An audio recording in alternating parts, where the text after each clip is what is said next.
Yo, what's up, folks? This is how important Seconds Out podcast is to us. It's like 8 o'clock at night where Eric is, and I'm in Hawaii on vacation.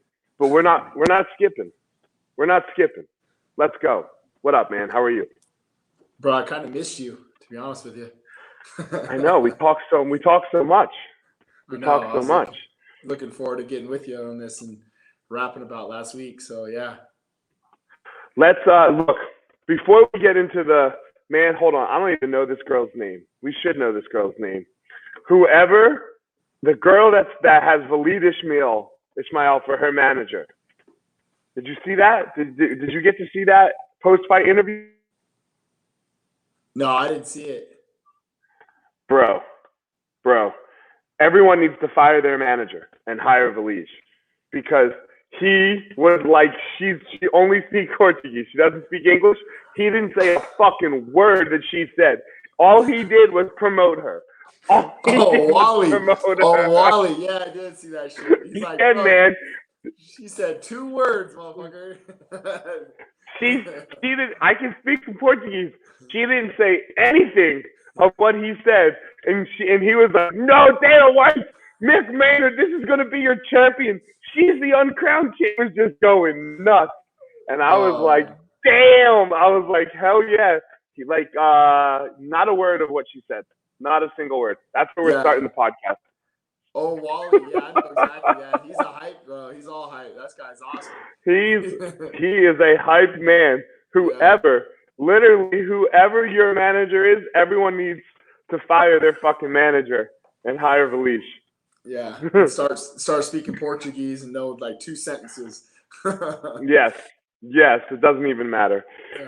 All right, let's run down last week's card. Let's start from the top and work our way through the main card. First, oh my God, dude, can anybody beat these guys? I don't think so, man. I mean, I think that's matchup wise. I just you think like, okay, do you give Islam like a really good striker? The one name I think that stands out the most to me right now that can maybe match some of that grappling is Beneil. I think that to me makes the most sense. Another Ali guy, but again, like this is that contender realm, and these guys are gonna have to fight. You know, Gaethje's an Ali guy, Islam's an Ali guy, Beneil Dariush. Like you're talking about like the top 5 right now in the UFC. So I think Makhachev and Beneil makes a lot of sense. To be honest with you, I think that's the fight to make. I mean, was he even trying? Didn't look like it, to be honest with you. Right? Looked easy. Like it looked like what did Javier you were in the back probably, so you weren't hearing it, but like Javier Mendez was like, "Yo, man, so I know you want to like practice your striking, but let's get this guy out of here." Yeah, you know. Yeah. I don't know about I don't know about you, bro. I've never practiced in a fight. Not a single fucking time have I ever been like, you know what? I'm gonna go practice right now in a fight. I've been like, get me the fuck out of here as fast as possible. I need to kill you. Give me 2 paychecks and let me go home safe. Yeah. I've never been like, you know what? I'm going to work on my wrestling. I'm going to let him up. I have his back. You know what? I'm going to let him up. Yeah. I mean, look, I get it. Like you're looking for a little bit of ring time, maybe for the experience alone. But, you know, when you're playing a game of inches, like don't give up something where in this game, an inch can ultimately cost you your consciousness. You know, so and small glove changes it. Yeah, I agree. Oh my God, yeah. I was like, he's practicing. He's not even trying. The ultimate equalizer, 4-ounce gloves. Yes. And man, okay, we're gonna go on this a little bit. How do you because I know it can be hard sometimes, right? Because you have your guys and they're sparring, and when you spar bigger gloves, they hit a little harder. And when you spar smaller gloves, you're supposed to bring that power down and work more grappling.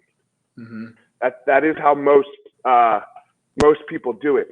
But man, when you're hitting a little harder with those big ounce gloves, it gives you a different look, right? Like because this works with a boxing glove on, and it might work with an MMA glove on. And when we spar MMA, we never pay the price. How do you handle it, bro? I think it's a great way to look at it, and a lot of times too, you see guys defend. They're so used to sparring with big gloves, so the false sense of reality of a big glove, putting your hand here in position to cover your chin, you have that much padding, right? But with the small glove, you're now exposed this whole side of your face. So when you drill just with big gloves on, you're essentially only covering just little tip part of your chin. So I make guys almost touch their ear, but you're right. Like you start practicing that way, and your defense starts to show in the fight. So we're essentially a small glove gym. We've gone to the 7-ounce gloves for both sparring practices. It allows us to be able to grapple a little bit more. And the misnomer is big gloves, you could bang harder. Well, don't forget, big gloves are more weight. You're talking 16 ounces of weight being swung at your head rather than 7. Yes, it's smaller gloves, you can hit harder, more fists, but it's more mass. You're throwing with more mass. I personally think, and this is just my personal feeling, that hard sparring, like seeing if you can take punishment type, like getting hit type sparring, that's for before you get to the UFC. That's for before you, right? Like the type of sparring you need, you don't need to be taking shots in training. I you agree. you really don't. I think Max is onto something with the way Max spars, and he likes, he or sparring, non-sparring that he does throughout camp. He's more of a timing based, and he might do situationals, and I think that is showing that he's keeping his longevity in his sport by taking care of his brain health for the future. And man, right? Look at other sports. When does the NFL pad up and play? Sundays. Man, Sundays, bro. That's it. Sundays. They never pad up, and right? Like they pad up, but everything's situational. Yep. Every single thing is situational. And I think, look, I think that hindered me in my fights personally. If I talk about it, when I look back at it, we didn't know any differently back then. Right. It was just, I don't know how extreme was 15 years ago, but we basically fought, at least 4 or 5 times a week. That was extreme. Guys were showing up for Tuesday, Thursday, and it was, guys were getting bubble guts because they knew it was a fight day, and that's, I think over time we started to realize more and more that, hey man, we're not getting paid for these rounds, and we need to save ourselves and save that brain health, and started to change the way we sparred. And just when you combine that, then you combine that hard training, and then you do this weight cut, and then you go fight. It's not ideal. Yeah, I think I learned a lot by watching Campman in his last couple years.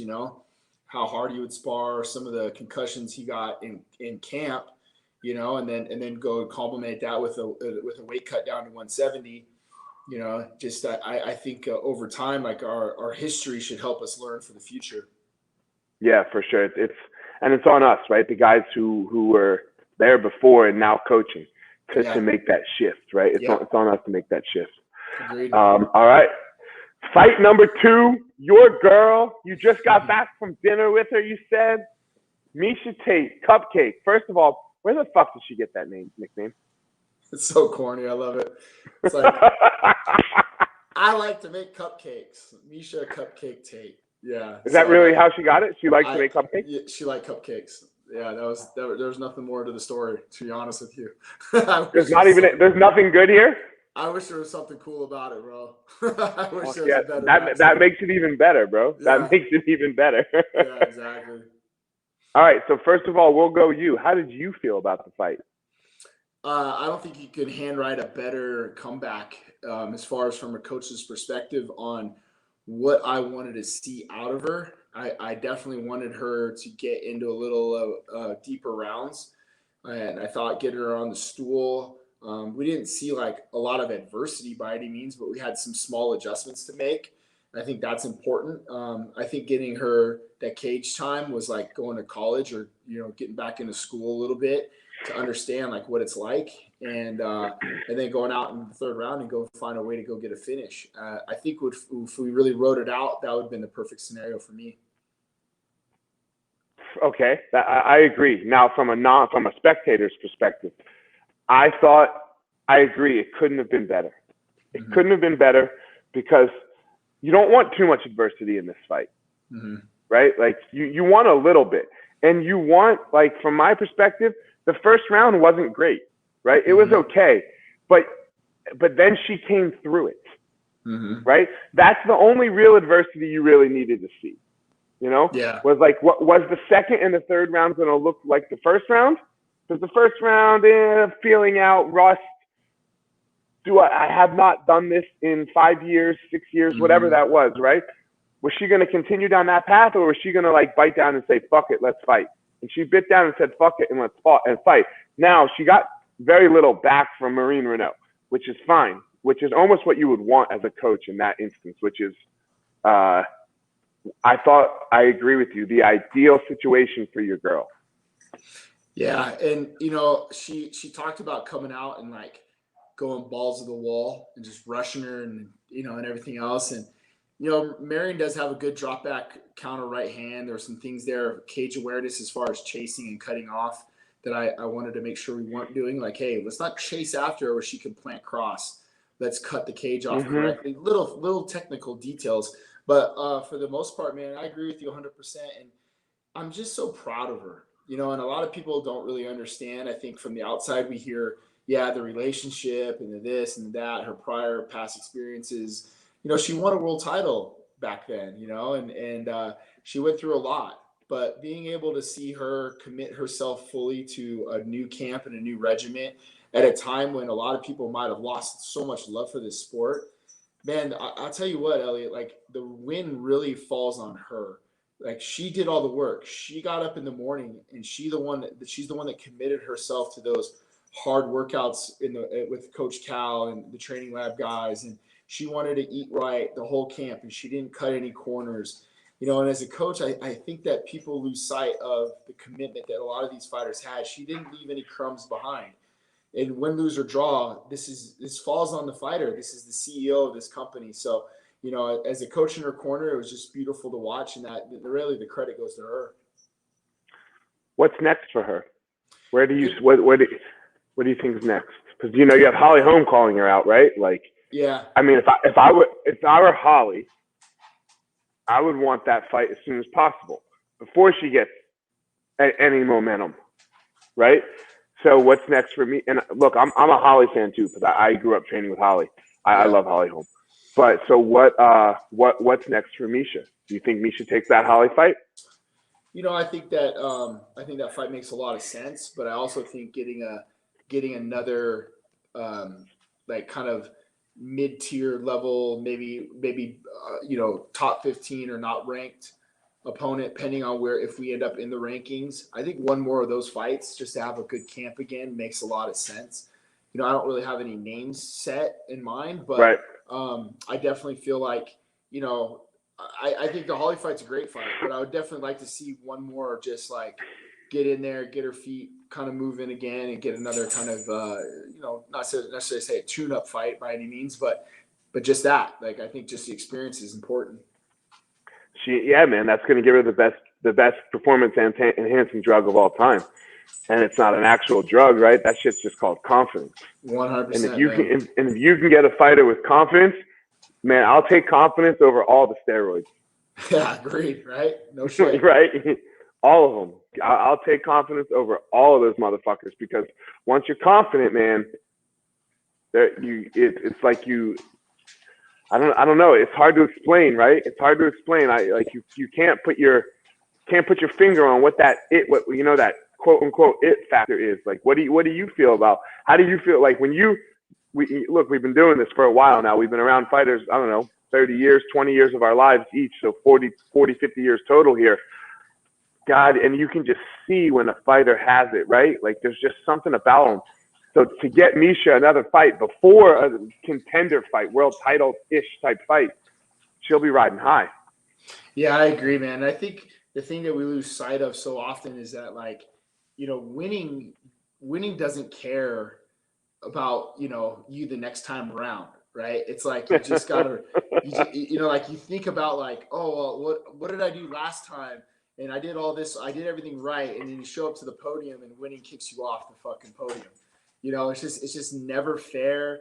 You never really understand the reasons why. You know, it's just one of those things that you're just always chasing that win, and you really never understand how you did it, right? It's like, what did I do last time? And right about the formula, and a little bit of this, and a little bit of that, and that's what I think we love so much about the sport is there's no method to the madness, right? But all you can do is put everything you can into each camp and exhaust all your options. So at the end of the day, win, lose, or draw, you can lay your head on the pillow at night and know that, hey, I gave everything I had, and maybe this person was just better than me that night. Man, it's such a weird thing, right? Because like when you talk about that it factor and giving it all, that's what like the true elite does, right? Is the true elite of sports, of all sports, they figure it out on their not best day. Yep. Right? Like on their worst day. Anderson Chael, for example, number one, when Anderson's ribs are broken, right? Like days like that, when, you know, even somebody like Uriah Faber, who in the Mike Brown fight breaks both of his hands, elbows right? Elbows him up. Just so that's what that's the separator, in my opinion, of the goods, the greats, and the immortals. Yeah, and you know, you and I talk about a lot, like in this podcast, and just you and me on a personal level, is the details, the little details, man. And you know, people kind of scoff at that, like showing up on time or, you know, being prepared and all that stuff, and they think they make light of that. But man, like, think about like if you're 5 minutes late and you miss 5 reps,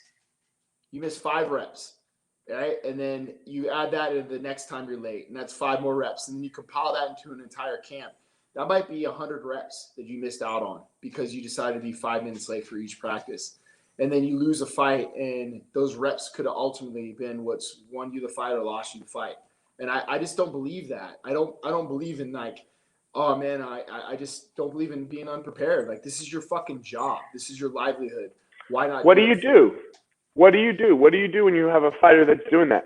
Do you get in their ass, or do you get in their ass a little bit, and then it's sometimes at the end of it, it's just at the end of the day, it's their fucking life, right? So yeah, how do you? Go ahead. You go first. I tell people when I stop talking to you, I stop caring. I just stop caring. Yeah. Like, I'll yell at you till I'm blue in the face. I'll cry. I've cried on the mats. I've cried with passion and told guys like, man, I love you, and I'm here because I care. You know, I've tried everything, you know, and you're gonna connect with some people, some different routes, some different ways. But you know, you're right. At the end of the day, like this is up to the professional. And so at some point, I'm just gonna stop talking and stop caring, and I'm gonna put all my eggs in the basket of like the Dan Iges and the Kai Kamakas and Francis Ngannou's and Miesha Tate. Like, you know, like today, like Francis had one partner, and he worked with him all the way till he broke him. And instead of just sitting off on the side and not getting any more reps in because he didn't have a partner, he wouldn't hit the ground and pound back, right? He could have easily just took the rest of the afternoon off because he didn't have a partner. But he found work to do. He found something to do to make it comparable to the rest of the practice. And those are the things that motivate me. And if, you know, we're at a point now in our lives, Eliot, for you and me both, like we're not working with people because we need the work. We're working because we enjoy being with them. And I think the best thing I can say about this is like, if you're going to take time away from me and my family, you better be worth that shit. Bro, that's the nail on the head for me. Is if I'm going to give you my time, because fuck, all I do is get yelled at for having my hand in too many baskets, right? Yeah. Like too many baskets. And the hand that I have my basket in, outside of family, right? And this is outside of family, obviously. But the hand that I have my basket in, the second most, which is fighters, brings the least financially back. Yeah. For me personally, right? Yeah. Financially, the least back. So, but God fucking damn, is there something about it from this end of it, right? When you are in the I get the same rush out of coaching at high level jiu-jitsu too. It doesn't matter what I'm coaching, you know. I like when you get that connection with an athlete, and it's like the two of you in this moment are doing this together. Oh my God, there's almost nothing else like it. The best feeling in the world, man. And there's, I mean, you're right. There's nothing like it. it's kind of like you are the catcher calling a perfect game, and the pitcher's just on, and you guys are just, you're an extension of him or her, and you're just walking them through greatness, dude. It's the best thing ever, man. It's so addictive. I agree. Rodolfo Vieira, what did you think about Rodolfo's fight? I thought it was a good comeback fight for him. I thought that fight made a lot of sense. I actually tried to look up on MMA decisions because I was curious on how that round 1 went and how the judges scored it, but they didn't post anything. I felt like Rodolfo actually did a good job sticking the jab, did a lot of good things with the hands. I was just kind of curious to see the way that those rounds are being scored. I had Rodolfo winning it, but I'm also glad to see him go out and go finish that guy in the way that he did, especially after his last performance against Fluffy. So big ups to him. Yeah. That guy's a unit, freaking unit. Oh, man. Yeah, once he learns to if he can learn to relax on his feet a little bit, just relax. He doesn't even have to be dangerous, but just relax. He's going to be way more fucking scary. Like, because I think he burns so much mental energy, which turns into physical energy while he's on his feet. Even in the wrestling aspect, if he's got to grind out some wrestling, because he has to get it down, and the second he can lose, in my opinion, that has to, he's gonna be a fucking very, very difficult. I agree. I like to see him in a Julian Marquez fight. I think that'd be a good scrap. Really good scrap. I don't want it yet. I love Adolfo. I don't want it yet. I think he needs a little more confidence. He does not have. He might have some other PEDs, but he don't have that one. Bro, if I look like that guy, I'm never wearing a shirt, pal. Never. We talk about this shit all the time, right? Dude, that's the same thing with Drew Dober. Drew gets up to like 200 pounds sometimes, 195 pounds, and that motherfucker still has a chiseled 10-pack. It's all from his lower body down where he gains weight. And I'm like, bro, you're like, what the fuck? We are really trying to keep his face pretty. So if this fighting thing doesn't work out, gay modeling is where he's going. He's going straight to it. Oh, God. Good for him. His last girl got so mad at me when I said this fight week. We were like joking around. I was like, look, you gotta like pretend like you're his fucking makeup artist or something. But he's gonna make way more money if people think he's gay. Listen, that's why that's the best about having the boys around on fight trips, That's the best part. Can't have those chicks around on fight trips, so they don't get our sense of humor. She didn't like it. No, that was the beginning of the end for me and her. But she's gone and I'm still fucking here. Yeah, that's right. Gay modeling, here we go. All right, what was next? The Danny Cantillo fight. Goddamn, we're right about that kid, bro. That kid's got a tank. Danny Cantillo? Yeah, Billy Quintillo. Holy shit, he's got a fucking tank on him. Yeah, man. I think that kid takes pride in that. He's a pressure fighter, gets in the guy's face. He's not afraid to break dudes. And I love his style. I love watching him. He's a really good kid too, man. He's been in the gym a couple times and him and I stay in contact. Just really love his energy and what he brought to the table. A nice little betting underdog as well against Gabriel Benitez, who's, he broke him, bro. Broke him. Fucking he just broke him.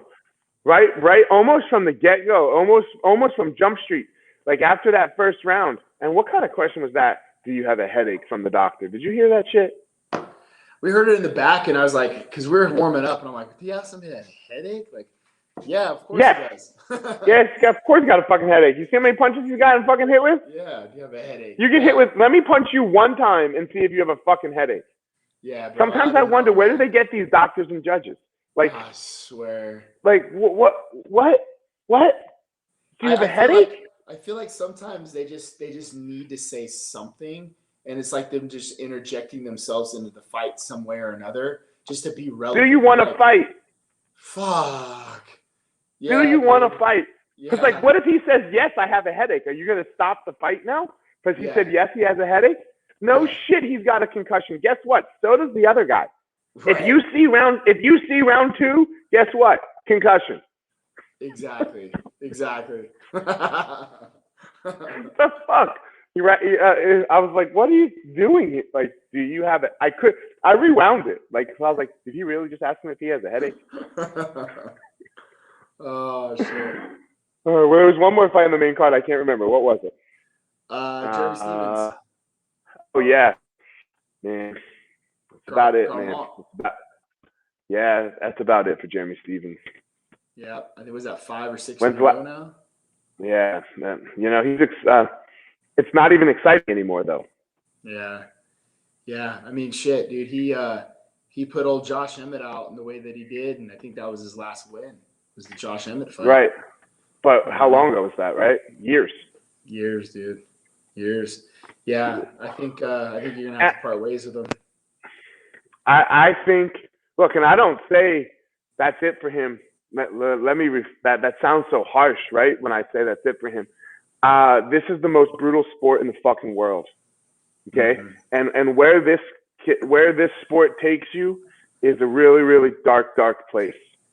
Yeah. You got to get out when it's over. Yeah. You got to get out when it's over, because when you don't get out when it's over, your life, it's so terrible. Like, this isn't fun. Listen to what you were just saying about Miesha. I mean, Misha's probably a millionaire, right? Like, I'm going to assume that she's done really, really well for herself. She's got a great husband. Are they married yet? Fiance, right? Fiance, She's fiance. She's got 2 great kids, I would assume. Like, dude, this thing that we do, it's brutal. Yeah. It's brutal. And there's 2 things. There's champion and there's money. And if you don't have a shot at either one, you got to stop. This reminds me a lot of what Wallace used to talk to me about. Was you have those 3 attributes in an MMA fighter, and one is like fighter. You have the competitor, and you have the athlete. And Jeremy Stevens just really reminds me of that fighter, that Chris Lieben, that like Ed Herman kind of like, I'm going to take your head off because I had a bad upbringing, or like he had that killer instinct. And those are the guys that I feel like usually the ones that die off the quickest, because their lives change and the fighter element is taken out of their environment, Right. So you have to do something different with your life. You have to get to your life is the thing. And if you don't get to your life is going to get to you, and then drugs, alcohol, problems. Yep. Law problems with the law. We see that all the time, right? With people and fighters. You have to get in and out of this game in a very skillful way. And if you don't, it's a brutal beast, man. Look, it's like, what did they just do that story last year on Spencer Fisher, right? Yeah. Fuck my life. Yeah, man. And he was a contender, and now what? Barely can talk. And look, I'm gonna be super honest here. Did you ever watch any of my fights, bro? Oh yeah, of course. Were they exciting? Don't lie. No. You know what people tell me when they see me? Oh my God, bro, you were such an exciting fighter. I'm like, shit, man, no, I wasn't. I know I wasn't. But you fought smart. But the thing is people don't remember, right? Yeah. So you think like having this fucking like go to war every time you fight career is going to make the fans love you. Well, yeah, they'll love you, but they'll forget about you too. Yeah. So like if that's you got to get out of this game. I remember your fight with Vinny. That was one of those things. Yeah, that was a boring fight. Fight. But it was a smart fight. Yeah, fuck yeah, it was a smart fight. You know what I mean? And then who was after that? I remember Jason Brills. Oh shit, yeah. And then Vladimir Matyushenko. I fought the same fight 3 times in a row, and I went 2-1, and then I got released. And then I came back on a short notice fight, got my ass kicked really, really bad. Then I fought Brandon Vera, and that was one of those I don't know what the fucking judges were watching fights. Oh, whatever. Jesus. What was the guy's name? The janitor, right? That was his. Yeah, Vladdy. Yeah. Yeah, the janitor. Yeah. So, but anyway, that wasn't my point. Was that like people are not going to they're going to remember the GSPs and the Khabibs and the John Joneses, but like the Chris Lytles and the Spencer Fishers and like everyone else gets lumped together. Yeah. Right. Everyone else gets right, but they all get lumped together. Nobody knows the difference. Like the Uber fan does. But if you're trying to be like, yo, I was this fucking fighter. Yeah. Okay. Yeah. Yeah. That's Chris Lytle. Wow. Eves Edwards. Those guys. Yeah. Yeah. Tuned in for every one of those fights.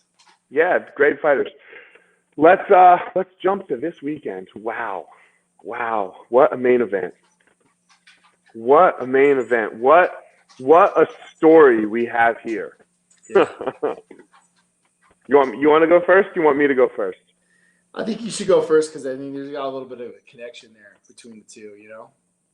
So, I mean, I coached Cory forever, you know, from his amateur days. And I coached TJ when TJ was the champ and coming through it. And this is what it was. Cory won the big round. Cory won the big glove rounds, and TJ would win the small glove rounds. But in the big glove rounds, Cory wasn't trying to kill, and neither was TJ. And in the small glove rounds, you can't really hit that hard. So this is the fight. Mm-hmm. Right? This is the fight. This is it. Yeah. And there's so many questions to answer here. We've never seen Cory in 4 rounds. Mm-hmm. Right? We've never seen him go 4 and 5. We've never seen championship rounds from Cory. The other question is, how fucking long was TJ on EPO?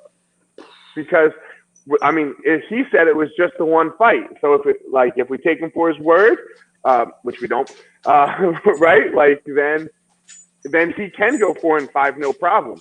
But if he was on EPO the whole fucking time here, then we don't even know if we don't know what TJ's gas tank looks like and what not being on those drugs is going to do to his psychology when he even just feels a touch of fatigue.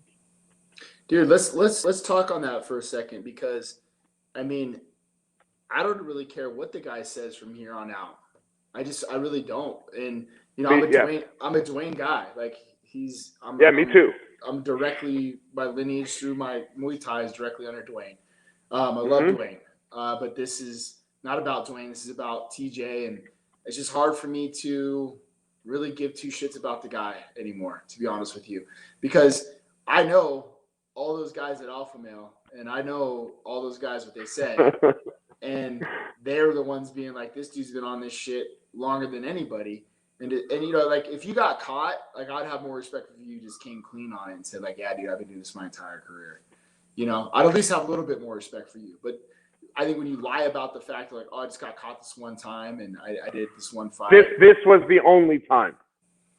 You know, and I feel like it's hard for me not to think about like the Cody Garbrandts of the world, you know? Well, TJ ruined his career.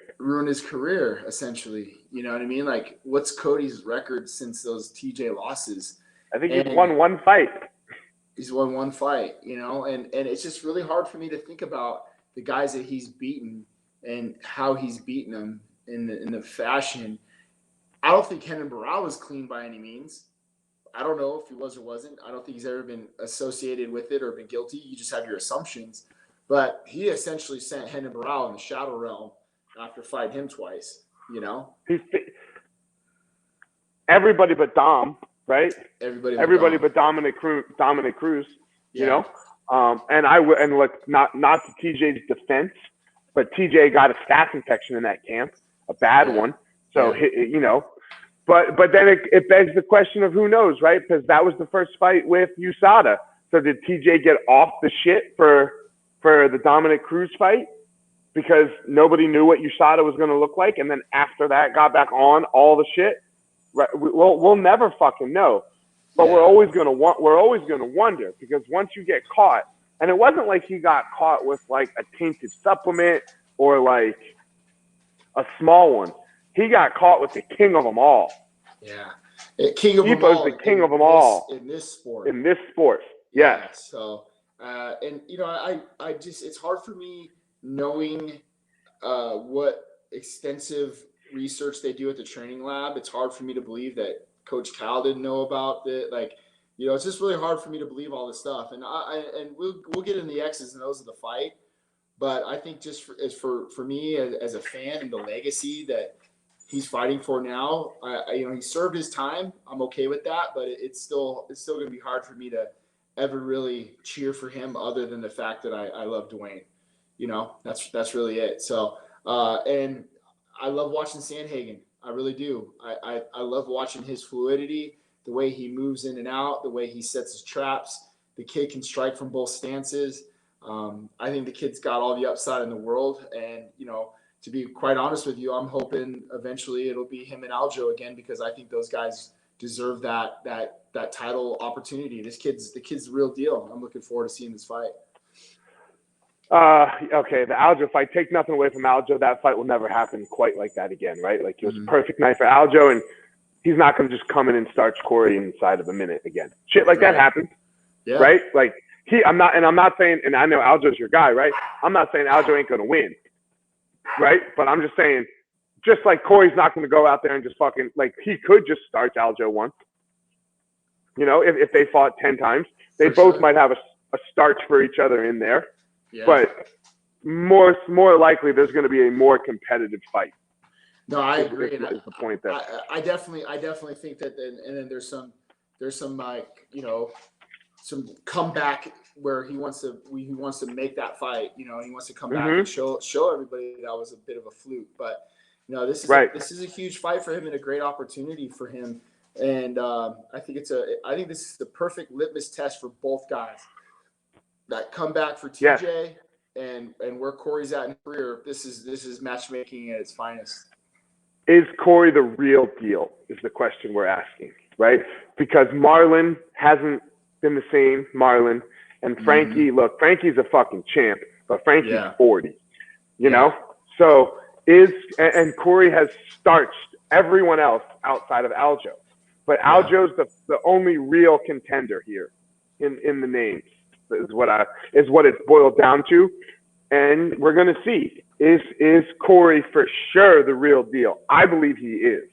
Okay, I do too. So I believe he is. I believe that there will be a belt around at some point when Cory Sandhagen's career is over. There will be a title belt in his closet or hanging on his mantle. Yeah, I agree with that. Now, TJ, there's so many questions here. Like, what does 2 years off look like? What does 2 years off to then go fight a young killer like Cory look like? What does that look like? What does 2 years off without the young killer? What does no EPO look like? What does his age look like? 33 years old now. There's a lot of questions here. Yeah, and I'll tell you what, if he goes in thinking about his sparring rounds with Sandhagen when Sandhagen was pretty green in this sport, or when he was sparring him at a pretty young age, he's in for a long night, because this is the same kid. He ain't thinking about those rounds, bro, because those rounds, like I said, were very, very even. Cory would win the big gloves a little bit. TJ would win the small gloves a little bit, but not by a lot. No one was dominating the other person. Yeah. Right? Like, so I will give that inside information. There wasn't like this, like, yo, look. Again, just like I gave the example of like Aldo and Cory in real fights, sometimes somebody would win, right? Yeah. Decisively the round.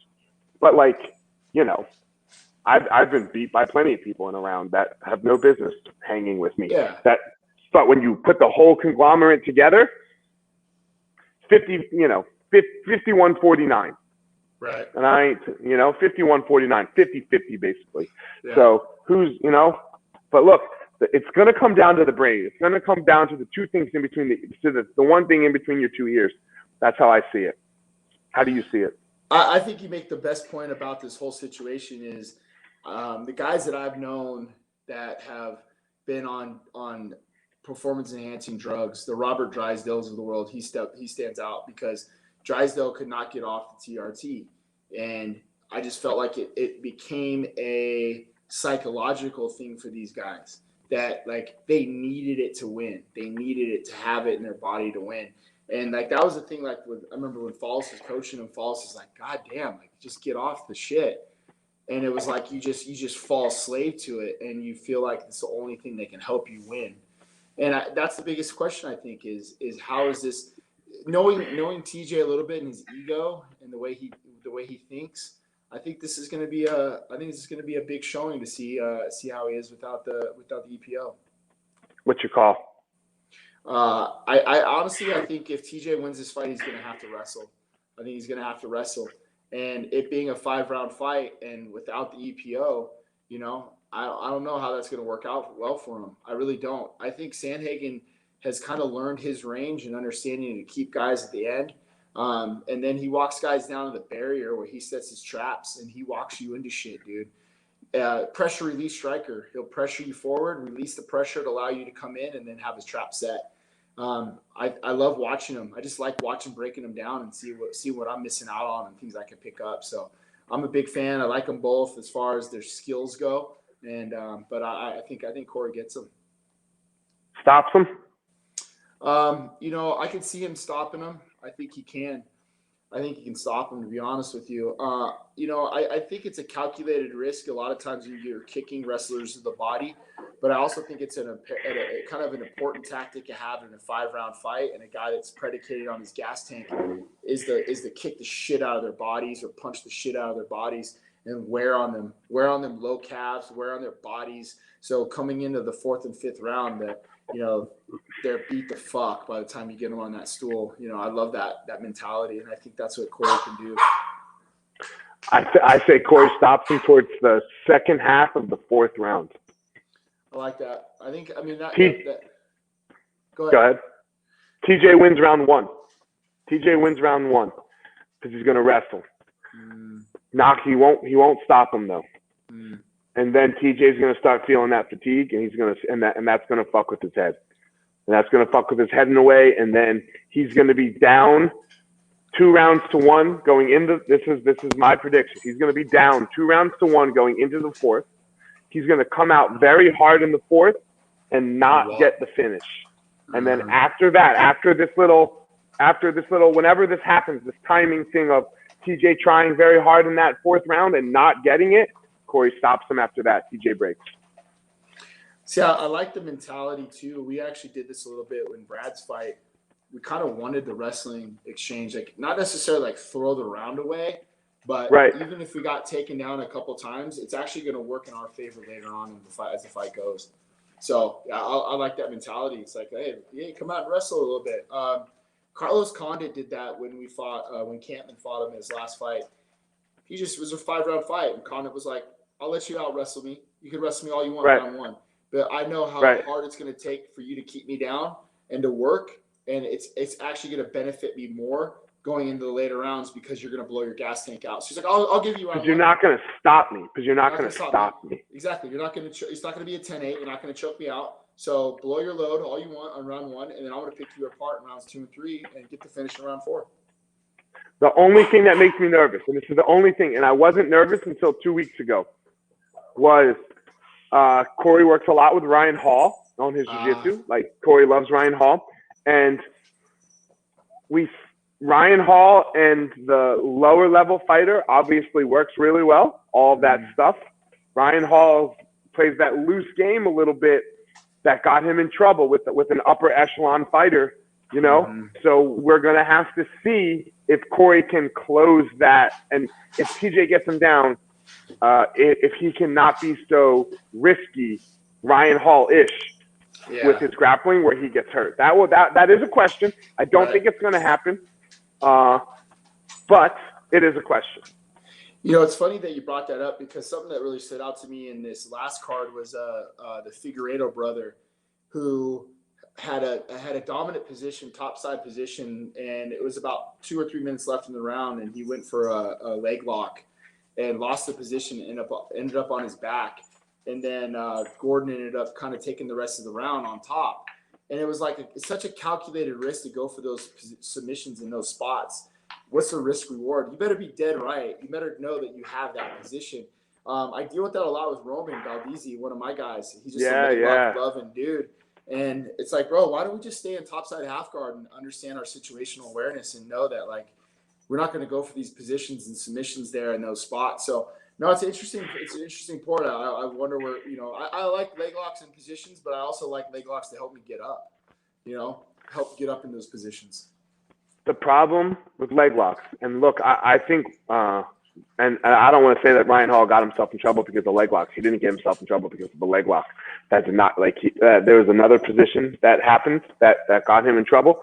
And Ryan Hall does understand a complete system of leg locks where if you are going to do leg locks in MMA, you better know how to transition one to the next, to the back, to being able to threaten the back, and to being able to get back on your feet. Because you can see the damage people take when they just shoot a leg lock. It happened to Vinny in his PFL fight, right, for the title. Yeah. You know, where you just, you know, and I won't even say that Vinny doesn't have a system, but leg locks can just get you in trouble if you if you're not on the fucking spot with them. Yeah, I agree. You're occupying two hands on one extremity, and you're leaving yourself open for punches. Yeah, your face is exposed. And your face is exposed. Yeah. Other fights we have here on this card, we have Aspen Ladd and Miesha Tate. What you got there? I got Aspen Ladd all day. Aspen Ladd out wrestles. She's a stud. Good camp. I like the girl a lot. She's tough. Kyler Phillips and Roland Paiva. Do you know these guys? Yeah, Kyler over at the MMA Lab. Kid is okay. I think his name is the Matrix or something like that. This kid's good, man. He's super technical striker, tricky, both stances. You know, just the hybrid up and coming type of striker. I think when you see in MMA, but this kid's super exciting to watch. Beat Song Yadong last fight. Okay, had some really good wins in the UFC, man. I think this is a good fight for him. Darren Elkins and Derek Minor. Derek Minner.